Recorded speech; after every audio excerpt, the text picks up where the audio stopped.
Bonjour Sébastien Pérémoni. Bonjour à vous. Et vous êtes président du parti de Jacques Cheminade. Solidarité et Progrès. Solidarité et Progrès. Alors la colonne vertébrale, je ne sais pas si on peut dire ça, mais enfin c'est l'expression que j'emploie, du programme de Jacques Cheminade, c'est la lutte contre la tyrannie financière, l'occupation financière. Il emploie souvent cette expression, l'impérialisme financier. On peut dire donc de lui que lui, son ennemi, c'est la finance ? Lui, son ennemi, c'est la finance. D'ailleurs, certains ont repris ce combat plus tard, comme M. Hollande ou M. Macron en 2012, quand ils ont dit qu'ils s'opposeraient justement à ce monde de la finance et sépareraient les banques de dépôt et les banques d'affaires, parce que c'est la solution aujourd'hui à ce système financier. Malheureusement, ils se sont dégonflés. Donc nous, on les a soutenus, on les a même aidés, puisque Cheminade a rencontré Macron.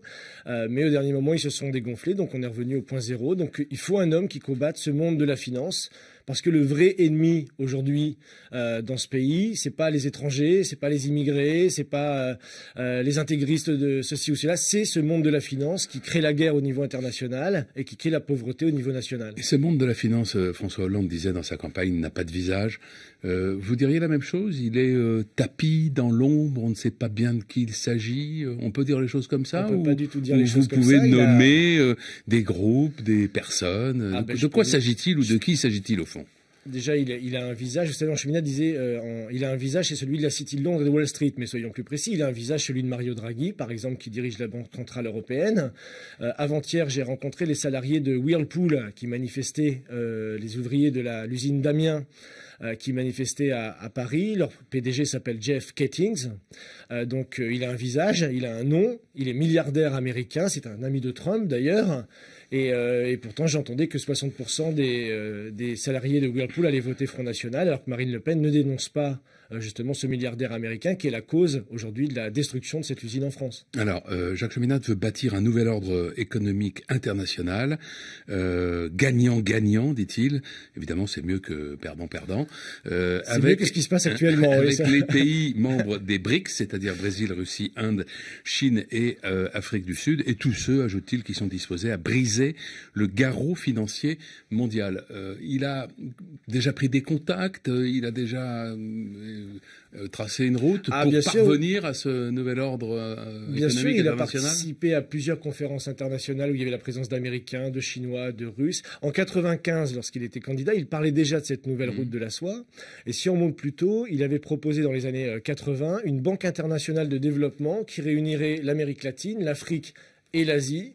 À l'époque, je ne sais pas si vous vous rappelez, c'est le projet des non-alignés à la conférence de Colombo. 85 pays, 2 milliards d'individus qui se battent contre le FMI et cet ordre international destructeur qui empêche le développement des pays du Sud.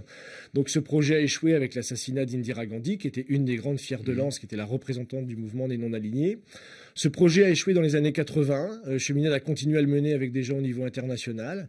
Et aujourd'hui, ce projet, il existe. Ça s'appelle les BRICS, donc une alliance entre l'Amérique latine, l'Afrique avec l'Afrique du Sud et l'Asie, donc la Chine et la Russie également. Donc aujourd'hui, ce nouvel ordre économique et monétaire international, c'est pas qu'on veut le créer, c'est qu'il existe déjà.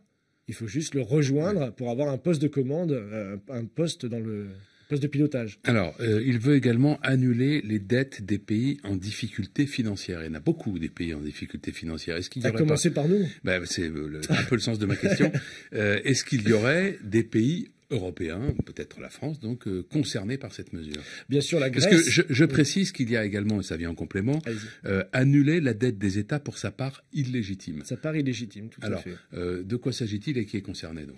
Alors, prenons un exemple concret, peut-être pour pas être trop général. La Grèce, on sait que la Grèce, on a maquillé ses comptes. Qui a fait ça? C'est la banque qui s'appelle Goldman Sachs, dont d'ailleurs le Mario Draghi, pour lequel Mario Draghi a travaillé. C'est un ancien dirigeant. Voilà.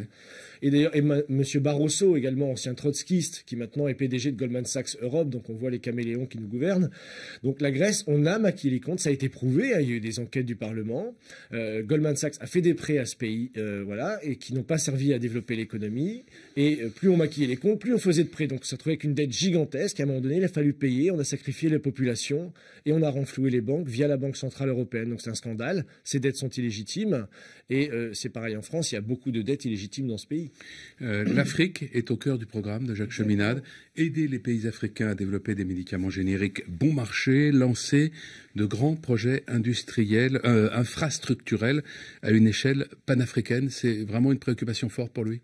Ça a toujours été au cœur de son combat, ça, et au cœur du combat des panafricains, parce que je rappelle quand même que ces grands projets d'infrastructure, on en parlait dans les années 60, on voulait faire un pont entre Kinshasa et Brazzaville, on voulait faire des grands barrages au Ghana, on voulait développer le projet Transaqua, qui est la revitalisation du lac Tchad. Ouais, tous ces projets-là ne sont pas des projets de Jacques Cheminade, c'est des projets africains, mais c'est des projets qu'on a empêchés de se faire, et encore une fois, malheureusement, par la mise en place de dictatures, par l'assassinat politique Sankara sous l'ère Mitterrand. On voit Modibo Keïta qui, au Mali, avait essayé justement de lancer une politique de grands projets. Il a échoué, malheureusement. Donc c'est normal que les peuples aient envie d'avoir accès à l'électricité, à l'eau, à la santé, à l'éducation. C'est pas une idée de Cheminade, c'est une idée des êtres humains. Et malheureusement, aujourd'hui, c'est pas ces projets-là qui sont soutenus. Sur l'immigration, Jacques Cheminade veut accueillir un maximum de réfugiés politiques. Qu'est-ce que ça signifie, un maximum ?